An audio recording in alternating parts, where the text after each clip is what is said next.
This channel does not promote any violent, harmful, or illegal activities. All content provided by this channel is meant for an educational purpose only. আর এই মুহূর্তে আপনাদেরকে যে ছবি আমরা দেখাচ্ছি ABVP তারা রাস্তায় নেমে এসেছে, বিক্ষোভ দেখাচ্ছে। আলিপুরের ছবি আপনাদেরকে আমরা দেখাচ্ছি। আলিপুরে রাস্তায় নেমে এসেছে এবিভিপি, তারা বিক্ষোভ দেখাচ্ছে।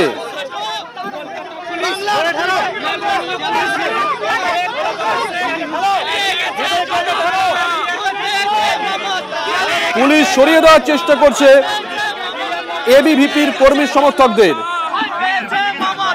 চাকরি চোরের সরকার, হিন্দু বিরোধী সরকার, পুলিশ তুমি উর্দি ছাড়ো, পুলিশ তুমি শান্তপূর্ণ তরিকে से দেখুন আজকে ছোটি চাটা পুলিশ যেভাবে আমাদের শান্তিপূর্ণ ডেপুটেশন কার্যক্রমকে ভঙ্গ করা হয়েছে। জেলা শাসক দক্ষিণ চব্বিশ পরগনা জেলা শাসকের দপ্তর ঘেরাও এবং তার কাছে ডেপুটেশন বা দেওয়ার কর্মসূচি ছিল, সংবিধান বাঁচানোর কর্মসূচি ছিল।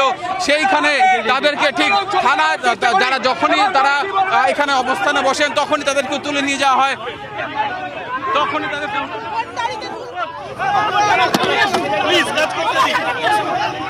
মমতা ব্যানার্জিকে নিয়ে আসুন, নিয়ে আসুন, খুব চলবে। মমতা ব্যানার্জিকে নিয়ে আসুন, মমতা ব্যানার্জিকে নিয়ে আসুন, মমতা ব্যানার্জিকে নিয়ে আসুন, যিনি হিন্দুদেরকে উপর অত্যাচার করছে, যিনি হিন্দু খুনি করছে। মমতা খুনি, মমতা খুনি, মমতাকে নিয়ে আসুন। মমতা হিন্দুদের উপর অত্যাচার করছে, মমতা খুনি, মমতা খুনি।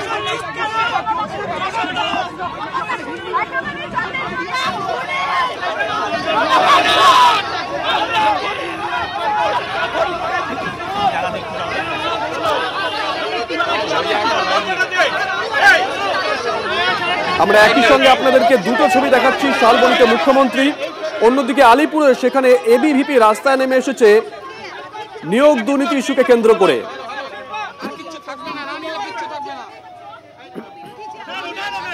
সুজয় পাল আমাদের সঙ্গে রয়েছেন আলিপুর থেকে। সুজয়, ছবি তো আমরা দেখছি। একেবারে দেখো এবিভিপির যারা কর্মকর্তারা ছিলেন তারা এখানে জড়ো হয়েছিলেন। তাদের আজকে দক্ষিণ চব্বিশ পরগনা জেলা শাসকের দপ্তর ঘেরাও কর্মসূচি ছিল, কিন্তু তারা যখন ন্যাশনাল লাইব্রেরি 2 নম্বর গেট সেখান থেকে বেরোন সেই সময় পুলিশ তাদেরকে আটক করে নিয়ে যায়। আমার সহকর্মী পিকু সেই ছবিটা দেখাচ্ছে যে জোর করে তাদেরকে আটক করে নিয়ে যাওয়া হচ্ছে এবং তারা যখন তাদের সংবিধান বাঁচাও কর্মসূচি ছিল সেই সংবিধান বাঁচাও কেন গ্রেপ্তার করা হলো? পুলিশগুলো সাধারণ তলায় লুকিয়ে থাকে। আজকে শান্তিপূর্ণ আন্দোলন এরা করতে দিল না। আমরা বলছি এই আন্দোলন দেখতে পাচ্ছ, ভেতরে আমরা কথা বলার চেষ্টা করব। দেখতে পাচ্ছ তারা যখন জড়ো হন তখন পুলিশ তাদেরকে আটক করে নিয়ে যায় এবং এবিভিপির কর্মকর্তারা ছিলেন 15 থেকে 20 জন। পুলিশের সংখ্যা কিন্তু যথেষ্ট বেশি ছিল যখন তারা সেখানে জড়ো হন এবং সেই সময় পুলিশ তাদের জমায়েতকে অবৈধ বলে ঘোষণা করে এবং তারা যখন জেলা শাসকের দপ্তরের দিকে যাওয়ার চেষ্টা করেন শুভজিৎ, ঠিক সেই সময় যখন দপ্তরের দিকে যাওয়ার চেষ্টা করেন, আমার সহকর্মী পিকুকে বলবো ছবিটা দেখানোর জন্য। এখনও এখানে পুলিশ রয়েছে, এবিভিপির কর্মকর্তারা তারা এখানে জড়ো হয়েছিলেন মূলত সংবিধান বাঁচাও কর্মসূচি এবং জেলা শাসকের দপ্তরে যাবেন, তারা ডেপুটেশন জমা দেবেন। কিন্তু তাদের অভিযোগ যখন তারা ন্যাশনাল লাইব্রেরির গেট থেকে 2 নম্বর গেট থেকে মিছিল করে বেরোতে থাকেন তখনই পুলিশ তাদের জমায়েতকে অবৈধ ঘোষণা করে এবং তারপর তৎক্ষণাৎ অবৈধ ঘোষণা করার সঙ্গে সঙ্গে তাদেরকে এই জায়গা থেকে ঠিক ন্যাশনাল লাইব্রেরির যে 2 নম্বর গেট তার সামনে থেকে আটক করে নিয়ে যাওয়া হয়। পুলিশের ছবিটা দেখতে পাবে যে এবিভিপির যারা কর্মকর্তা তাদের থেকে পুলিশের সংখ্যা বেশি ছিল এবং এখনও এখানে যারা কর্মকর্তারা এসেছিলেন তারা এখানে যে সমস্ত তারা সংবিধান বাঁচাও কর্মসূচি নিয়ে এসেছিলেন সেই সমস্ত যে প্ল্যাকার্ড, ফেস্টুন সেগুলো ছেঁড়া অবস্থায় পড়ে রয়েছে।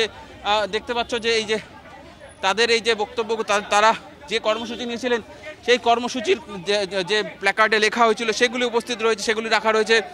পতাকা রয়েছে, এবিভিপির পতাকা রয়েছে। ঠিক এই জায়গা থেকে ন্যাশনাল লাইব্রেরির ভেতরে এই জায়গা থেকে তারা জমায়েত করেন এবং মিছিল করে যখন বেরিয়ে আসতে থাকেন, ঠিক মিছিলটি যখন এই গেটের মুখে আসে তখন পুলিশের তরফ থেকে একজন অ্যাসিস্ট্যান্ট কমিশনার আসেন এবং বলেন যে তারা যদি জোর করে মিছিল করতে যায় তাহলে তাদের জমায়েতকে অবৈধ ঘোষণা করা হবে এবং গ্রেফতার করা হবে। এবং সেই মতো আগে থেকেই প্রিজন ভ্যান প্রস্তুত রাখা ছিল। দ্বিতীয় একটি প্রিজন ভ্যান প্রস্তুত রাখা হয়েছে যে যদি অন্য কোনো যারা এবিভিপি সমর্থক তারা কোথাও লুকিয়ে থাকে তাদেরকে আটক করে নিয়ে যাওয়া হবে। সঙ্গে দেখো সুজয়, ছবিটা একবার দেখিও। এই মুহূর্তে আমরা দুটো ছবি একসঙ্গে দেখাচ্ছি। সুজয় দেখাচ্ছিল আপনাদেরকে এবিভিপি কলকাতার তরফ থেকে বিক্ষোভ প্রদর্শন করা হচ্ছিল আলিপুরে জেলা শাসকের দপ্তরের সামনে। ঠিক তখনই তাদেরকে জোর করে গাড়িতে তুলে নিয়ে যায় পুলিশ। যে ছবি আপনাদেরকে দেখাচ্ছি, পাশাপাশি আমরা দেখাচ্ছি যোগ্য শিক্ষক শিক্ষিকা অধিকার মঞ্চ, তারা আজকে এসএসসি ভবন অভিযানের ডাক দিয়েছে। করুণাময়ী থেকে তাদের মিছিল যাবে এসএসসি ভবন পর্যন্ত। অন্যদিকে আজকেই এসএসসির তরফ থেকে একটি তালিকা প্রকাশ করার কথা রয়েছে। সূত্র বলছে তারা অযোগ্য চিহ্নিত নন এমন ক্যান্ডিডেটদের, এমন শিক্ষক শিক্ষিকাদের নামই প্রকাশ করবেন। এখন দেখা যাক দিনের শেষে কি হয়। একই সঙ্গে 5টা ছবি আমরা দেখাচ্ছি। মাঝের ছবিটা আমরা দেখাচ্ছি, দেখুন যোগ্য শিক্ষক শিক্ষিকা অধিকার মঞ্চ, তারা মিছিল করে এগোচ্ছে। আর চারদিকে 4টে টুকরো ছবি, যে ছবিগুলো আমাদের ক্যামেরায় একটু আগেই ধরা পড়েছিল। সুমন মহাপাত্র আমাদের সঙ্গে রয়েছে। সুমন,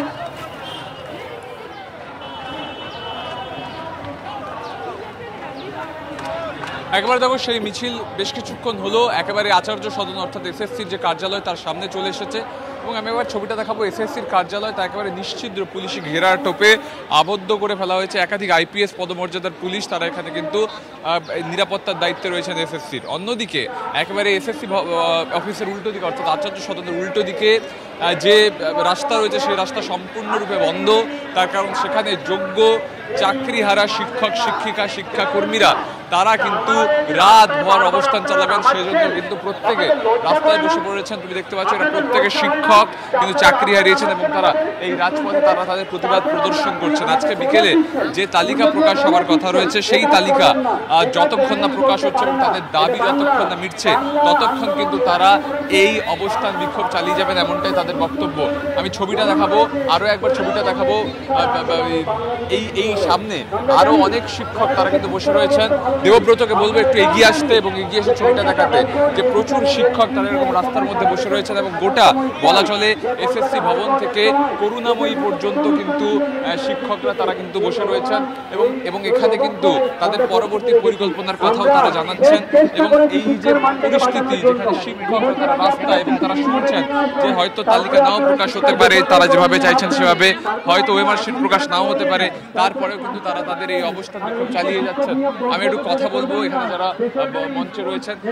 কতক্ষণ, সারা রাত, কতদিন? দেখুন, ব্যাপারটা হচ্ছে যতক্ষণ না আমাদের দাবিগুলো পূরণ হচ্ছে আমরা এখানে থাকবো। আর এটা এমন নয় যে আজকে এলাম বলে কাল আসবো না বা পরশু আসবো না।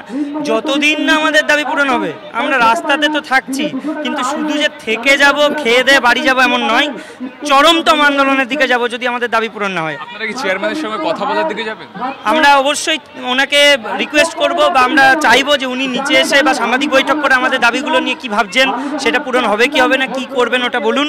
অথবা যদি সেরকম হয় যেহেতু একটা কাউন্সিলিং নিয়ে মানে একটা ঝামেলা শুরু হয়েছে, সেক্ষেত্রে আমরা নিশ্চয়ই ওনার সঙ্গে কথা বলতে চাইবো এবং দেখবো যে কি চাইছেন উনি। আপাতত কি সন্ধ্যে 6টা পর্যন্ত অপেক্ষা, কারণ তখন তালিকা প্রকাশ হবে আমরা জানতে পারি। আপাতত আমরা আছি যতক্ষণ না তালিকা প্রকাশ হয়, কিন্তু শুধু তালিকাতেই সন্তুষ্ট নই, আরও অনেক দাবি আছে এবং তালিকা নিয়েও কাটাছেড়া বিশ্লেষণ করে দেখে তবেই আমরা ভাববো। একবারে দেখো পার্শিয়াল লিস্ট প্রকাশ হতে পারে, যেটা আমরা জানতে পারছি ওএমআর শিট প্রকাশ হবে না।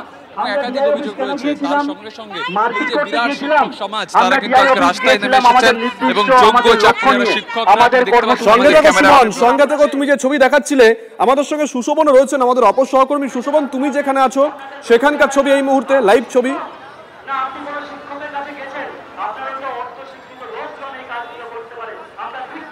দেখো, তারা এখানে যারা বসে রয়েছেন তারা বলছেন তারা এখান থেকে আর সরবেন না যতক্ষণ না তাদের একেবারে যে কথা তারা বলেছিলেন সেই কথা যতক্ষণ না রাখা হচ্ছে ততক্ষণ। দু একজন রয়েছে, তার সঙ্গে কথা বলার চেষ্টা করি। আচ্ছা, আপনারা কি এখানে তাহলে অবস্থান করবেন? আপনি অন্য কাউকে জিজ্ঞেস করুন। আপনারা কি এখানে তাহলে অবস্থান করবেন? হ্যাঁ, আমরা অবস্থান করছি। কিন্তু কতক্ষণ এই অবস্থান করবেন? যতক্ষণ যোগ্য অযোগ্যের লিস্ট, সার্টিফাইড লিস্ট না দেওয়া হচ্ছে ততক্ষণ আমরা অবস্থান করব। আপনাদের এই অবস্থান কতক্ষণ চলবে এবং স্পেসিফিক্যালি যেটা এখনো পর্যন্ত জানা যাচ্ছে যে ওএমআর সিটের যে প্রকাশ হওয়ার সম্ভাবনা ক্ষীণ, কি মনে করবেন? না, ওএমআর তো প্রকাশ আমরা চাইছি যে মেরিট ইমেজটা অবশ্যই প্রকাশ হোক, তার সঙ্গে যোগ্য অযোগ্যদের লিস্ট, টেন্ড আনটেন্ডের লিস্ট স্পেসিফিকভাবে যেন প্রকাশ করা হয়, টেন্ড কারা আনটেন্ড কারা এই স্পেসিফিকভাবে যেন নোটিশ দেয় স্কুলের, যে আমরা যোগ্যতার সহজে আবার যেন পুনরায় আমরা স্কুলে ফিরতে পাই, অযোগ্যরা কোনো মতে স্কুলে যেন না যায় সেটাই আমরা দাবি। এই দাবি যতক্ষণ না পূরণ হচ্ছে ততক্ষণ আমরা এই অবস্থান বিক্ষোভ চালিয়ে যাব। বুঝতেই পারছো যে অবস্থান বিক্ষোভ চালিয়ে যাবে। আরও দু একজনের সঙ্গে কথা বলার চেষ্টা করব, একের পর এক বিভিন্ন জায়গায় যাওয়ার চেষ্টা করছি। আপনারা যে এখানে রয়েছেন এই অবস্থান কতক্ষণ চলবেন, স্পেসিফিক্যালি বলুন যে মূলত আপনারা কোন দাবিগুলো সামনে রাখছেন এবং কি জানতে চান? দেখুন, 21 তারিখের মধ্যে যোগ্য অযোগ্যের সার্টিফাই লিস্ট দেওয়ার দাবি আমরা করেছিলাম, ঠিক আছে? তো সেই লিস্টটা আমরা আজকে নিতে এসেছি। তারা ওয়েবসাইটে প্রকাশ করছে কিনা সেটা আমরা দেখব। আমরা যেভাবে চেয়েছিলাম আনটেন্টেড টেন্টেড হিসাবে তারা দিচ্ছে কিনা দেখব। তারা যতক্ষণ না সেই লিস্ট দিচ্ছে আমরা আমাদের এখানে অবস্থান বিক্ষোভ চালিয়ে যাব। কিন্তু সেটা কতক্ষণ? সেটা যতদিন না তারা দেবে আমরা এখানে চালিয়ে যাব। কারণ হচ্ছে সুপ্রিম কোর্ট এমনভাবে রায় দিয়েছে যেখানে আমাদের গায়ে কিন্তু যোগ্য অযোগ্য লেখা নেই। সুপ্রিম কোর্টে সবারই চাকরি বাতিল হয়েছে। আমাদের যে স্কুলে ফিরে যাওয়ার কথা বলেছে, আমার গায়ে তো যোগ্য লেখা নেই, তাহলে আমি স্কুলে কি মাথা নিচু করে ফিরে যাব? আমাদের লিস্ট দিক, আমার নামটা বা আমাদের এখানে সকলের নামটা যোগ্য তালিকায় থাকুক, সেই তালিকাটার ভিত্তিতে আমরা আবার স্কুলে ফিরে যাব। হ্যাঁ, আমাদের একটাই দাবি, আজকে আমরা যতক্ষণ না পর্যন্ত স্বচ্ছ আমাদের যোগ্য যারা তাদের লিস্ট পাচ্ছি ততক্ষণ আমরা উঠবো না। আর আজকে আমাদের চেয়ারম্যানকে সেই লিস্ট দিতে হবে, কারণ পূর্ব ঘোষণা অনুযায়ী আজকেই সেই শেষ দিন। যতক্ষণ না আমরা পাচ্ছি সেই যোগ্যদের লিস্ট সহকারে অযোগ্যদের লিস্টটাও দিতে হবে এবং চেয়ারম্যানকে এটা সই করতে হবে যে এই যোগ্যদের লিস্টের মধ্যে একজনও অযোগ্য নেই। যতক্ষণ আমরা পাচ্ছি আমরা উঠবো না। আর সেই সাথে সুশোভন একবার জিজ্ঞাসা করুন না, করুণাময়ীতে ওনারা যে জায়গায় বসে আছেন সেখান থেকে একটু দূরেই ঢিলছোড়া দূরত্বে টেট পাস নট ইনক্লুডেড চাকরি প্রার্থী যারা আছেন বছর আড়াই আগে তারাও বসেছিলেন, তাদেরকে মধ্যরাতে পুলিশি অপারেশনে তুলে দেওয়া হয়।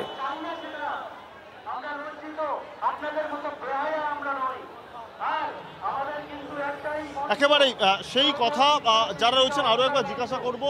আপনারা এখানে বসে আছেন, আমরা এর আগেও দেখেছি যে যারা টেট পাস নন ইনক্লুডেড তারাও অবস্থান করেছিলেন কিছুটা দূরে, কিন্তু তাদের মধ্যরাতে তুলে দেওয়া হয়। সুতরাং আপনারাও অবস্থান করবেন বলছেন? হ্যাঁ, কারণ হচ্ছে আমরা এটা যদি পরীক্ষাটা হয় আমরা হচ্ছে তারাও অবস্থান করেছিলেন, তাদের তুলে দেওয়া হয়, আপনারাও অবস্থান করবেন বলছেন। কোথাও কি কোনো ভয়ভীতি কাজ করে যে আপনারা অবস্থান কতক্ষণ করবেন? আগে আমি বললাম যতক্ষণ না আজকে আমরা যোগ্যদের লিস্ট পাচ্ছি ততক্ষণ আমরা আজকে উঠবো না। আজকেই পূর্ব ঘোষণা অনুযায়ী আজকে পুলিশ যদি সেটা কোনোভাবে বাধা দেয় বা আইনসম্মত না বলে, পুলিশের আর কি কাজ আছে? পুলিশ তো উপরের থেকে যা অর্ডার পাবে সেই অনুযায়ী আমাদের পেটে লাথি মারবে। আমাদের পিঠ থেকে গেছে, আমরা আর এখান থেকে উঠবো না। দেখো, অনড় মনোভাব পোষণ করছে এবং পুলিশ কি বলবে সেটা কিন্তু তার জন্য তারা অপেক্ষা করছে না। স্বাভাবিকভাবেই দেখো তোমাকে ছবিটা দেখানোর চেষ্টা করছি। হ্যাঁ, তারা বসে পড়েছেন। একটু আগে সুমনও যে কথা বলছিল, সঙ্গে থাকো। পাশাপাশি আরো একটা ছবি আমরা দেখাচ্ছি, সুশোভন সঙ্গে থাকো। বেদবনায় পৌঁছে গেছেন সুকান্ত মজুমদার।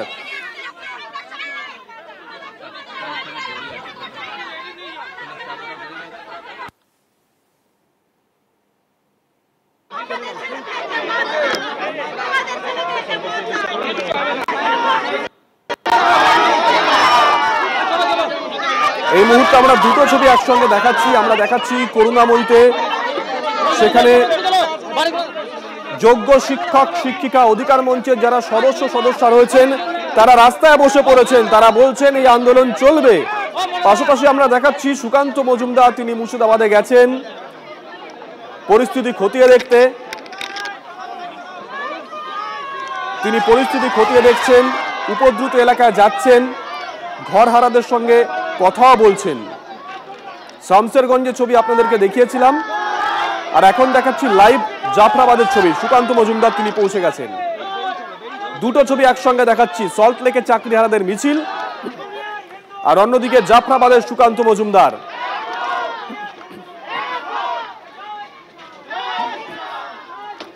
সুমন মহাপাত্র আমাদের সঙ্গে রয়েছেন সল্ট লেক থেকে। সুমনের কাছে আরো একবার যাব। সুমন, এর আগে সুশোভনের সঙ্গেও কথা হচ্ছিল, তোমারও নিশ্চয়ই মনে আছে 2.5 বছর আগে ঠিক এই জায়গা থেকে ঢিলছোড়া দূরত্বে সেখানে 2014 টেট পাস নট ইনক্লুডেড যারা তারা বসেছিলেন, মধ্যরাতে রাত 12টার পর পুলিশ অপারেশনে তাদেরকে সরিয়ে দেওয়া হয়। সুমন,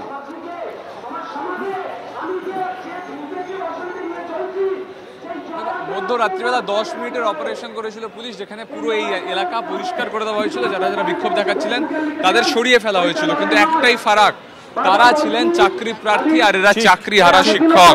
এবার সেই শিক্ষকদের লাথি মেরে পুলিশ ইতিমধ্যে সমালোচিত হয়েছে। সেই জায়গায় পুলিশ কি এই ধরনের আর কোনো পদক্ষেপ করবে তা নিয়ে প্রশ্ন থাকছে। তবে এই শিক্ষকরা তারা কিন্তু পরিষ্কার করে বলছেন তারা কিন্তু আর মানে কথা বলতে আসেননি, তালিকা নিয়ে যাবেন চাকরি নিশ্চয়তা নিয়ে, তারপরে তারা ফিরবেন। আমি ছবিটা দেখাতে বলবো, বিভিন্ন জেলা থেকে ছুটে এসছেন এই শিক্ষকরা শিক্ষিকারা এবং তারা কিন্তু দাবি করছেন যে তালিকা তাদেরকে দিতে হবে, চাকরির নিশ্চয়তা দিতে হবে, তারপরে কিন্তু তারা এখান থেকে বেরোবেন এবং তারা চেয়ারম্যানের উদ্দেশ্যে কিন্তু বিভিন্ন দাবির কথাও জানাচ্ছেন। যে চাকরি হারিয়েছে সে চাকরি সম্মানের সঙ্গে আমাদের পুনর্বহাল করতে হবে চাকরিতে, এবং তার জন্য মিরর ইমেজ প্রকাশের পরও যদি কোনো আইনি জটিলতা আসে, সেই সমস্ত আইনি জটিলতা আপনি পাকিয়েছেন, আপনাকে সেই জট খুলতে হবে। আমাদের দাবি, শেষ গন্তব্য আমরা চাকরি নেব, এবং এই চাকরি ভিক্ষা করে নেব না। এই চাকরি আমরা মেধার জোরে পেয়েছিলাম, এখন আমরা আন্দোলন করে ছিনিয়ে নেব। এটা চেয়ারম্যান মহাশয় আপনি শুনে রাখুন।